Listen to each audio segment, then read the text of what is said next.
Assalamualaikum warahmatullahi wabarakatuh. Perkenalkan, nama saya Muhammad Marzuki, NPM 17124274. Di sini saya akan membacakan makalah saya yang berjudul Pendidikan Islam Transformatif. Namun di bagian saya hanya tentang paradigma pendidikan Islam transformatifnya. Baik, langsung saja mulai pembacaan makalah ini.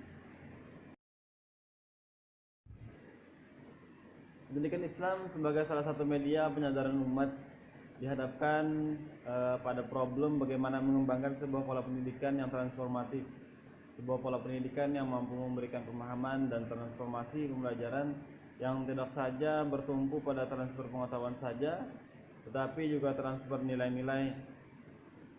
Dan di sini pendidikan transformatif juga menegasikan akan pola pembelajaran yang hanya berpusat pada guru, tetapi lebih pada pola pembelajaran yang memberikan ruang bagi peserta didik untuk lebih mengaktualisasikan potensi akademisnya secara maksimal.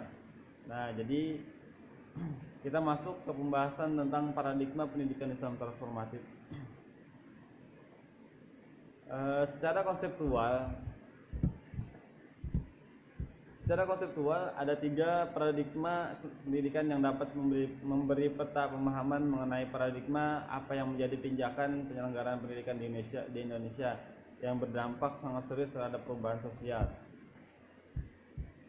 Potret pendidikan di Indonesia ini makin hari makin buram disebabkan karena pendidikan di Indonesia menganut paradigma liberal.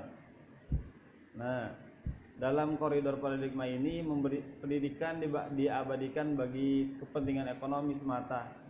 Pendidikan tidak bertujuan untuk pembebasan kemanusiaan. Padahal yang kita ketahui adalah pendidikan itu adalah intinya adalah memanusiakan manusia, ya kan? Nah, jadi di Indonesia ini potret pendidikannya makin hari memang makin buram, ya. Pendidikan dapat dan sering dipergunakan sebagai alat untuk melegitimasi ataupun melanggengkan sistem dan struktur sosial politik yang ada. Namun sebaliknya, pendidikan juga memainkan peran yang penting untuk satu perubahan atau transformasi sosial politik menuju ke sistem yang lebih demokratis dan adil. Nah, itu tujuan yang utamanya dari pendidikan Islam transformatif ini. Dengan demikian, posisi peran pendidikan sangat bergantung pada paradigma atau ideologi pendidikan yang dianut dan mendasari suatu kegiatan pendidikan itu tersebut. Oke. Tadi secara konseptual paradigma pendidikan itu terbagi menjadi tiga bagian. Paradigma yang pertama itu pendidikan konservatif. Dalam bentuknya yang klasik atau awal paradigma konservatif ini dibangun berdasarkan keyakinan bahwa pada dasarnya tidak dapat merencanakan perubahan atau mempengaruhi perubahan sosial. Hanya Tuhanlah yang merencanakan keadaan masyarakat dan hanya Dia yang tahu makna di balik semua itu.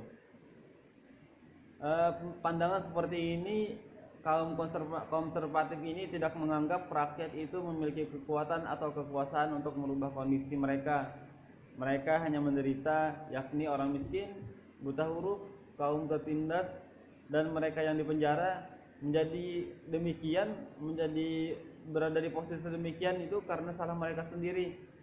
Karena toh banyak orang bersekolah dan belajar untuk berperilaku baik dan oleh karenanya tidak dipenjara. Nah, jadi dia dipenjara, buta huruf, itu karena keinginan dia sendiri, keinginan mereka sendiri. Kenapa tidak belajar? Kenapa tidak bekerja? Kenapa tidak mencari pekerjaan gitu kan? Nah, banyak orang bersekolah dan belajar untuk berperilaku baik. Dengan karena sekolah dan belajar berperilaku baik, tidak dipenjara, tidak miskin.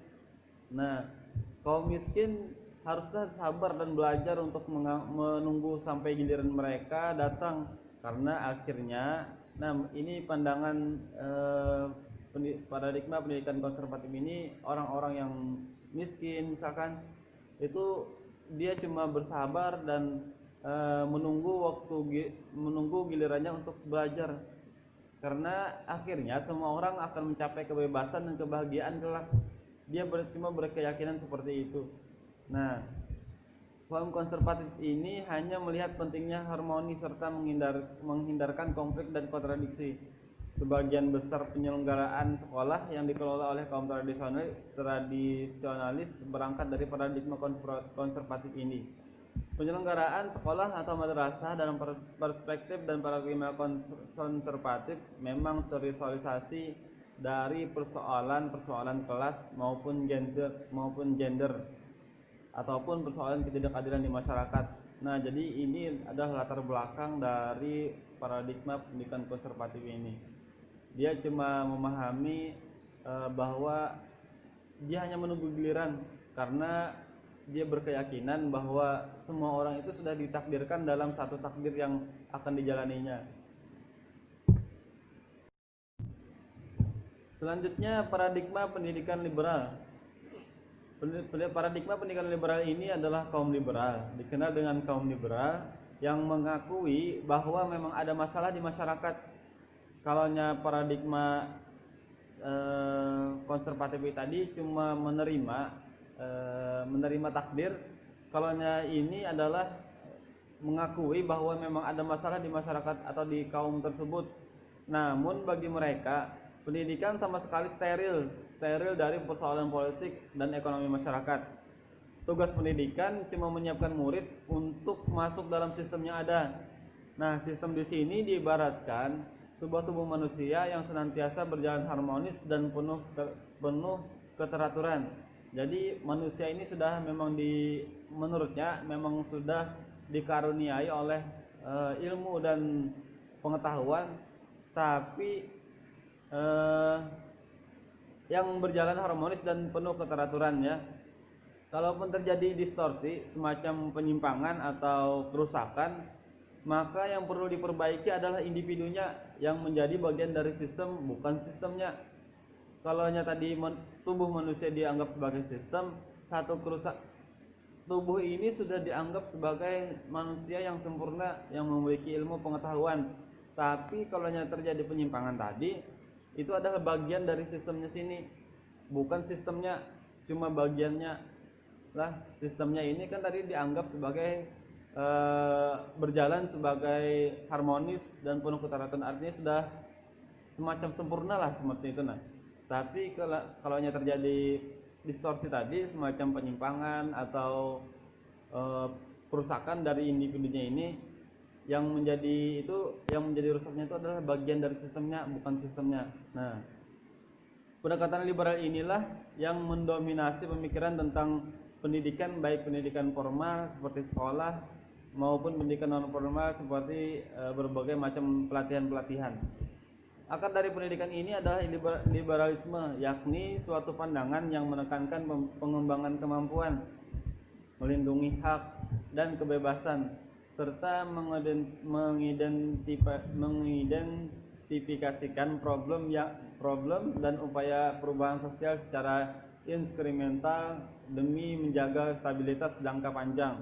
Konsep pendidikan dalam tradisi liberal ini berakar pada cita-cita Barat tentang individualisme. Nah, jadi di sini mengutamakan individualismenya. Pengaruh liberal ini kelihatan dalam pendidikan yang mengutamakan prestasi melalui proses persaingan antar murid, pembuatan ranking. Nah, pembuatan ranking ini untuk menentukan murid terbaik adalah implikasi dari paham pendidikan ini. Jadi pencapaian dari individualnya itu ini yang diutamakan dari paradigma liberal ini. Yang ketiga, paradigma pendidikan kritis. Pendidikan bagi paradigma kritis ini merupakan arena perjuangan politik. Dalam perspektif ini, pendidikan harus mampu membuka wawasan dan cakrawala berpikir, baik bagi si pendidik maupun peserta didiknya. Menciptakan ruang bagi peserta didik untuk mengidentifikasi dan menganalisis secara bebas dan kritis diri dan struktur dunianya dalam rangka transformasi sosial. Nah, dengan kata lain, tugas pendidikan adalah memanusiakan kembali manusia yang mengalami dehumanisasi karena sistem dan struktur yang tidak adil. Nah, jadi pemahaman dari paradigma pendidikan kritis ini adalah memberikan kebebasan bagi peserta didik atau pendidiknya dalam berpikir atau membuka wawasan dan menciptakan ruang bagi peserta didik tadi untuk mengidentifikasi dan menganalisis secara bebas dan kritis dari masalah-masalah yang menghadapi dari masalah-masalah yang dihadapi tadi ya.